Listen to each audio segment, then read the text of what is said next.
Hey y'all, this is the desk of someone who restores old trains.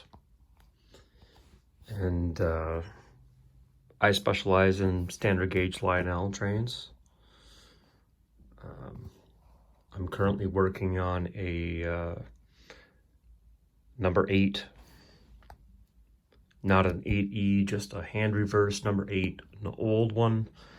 And it needed a ton of work.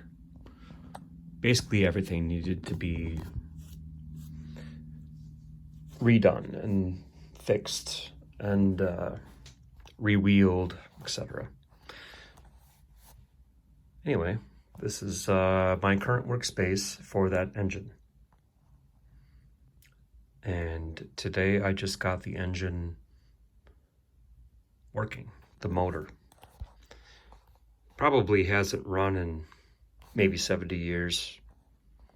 It was pretty gunked up, but check it out.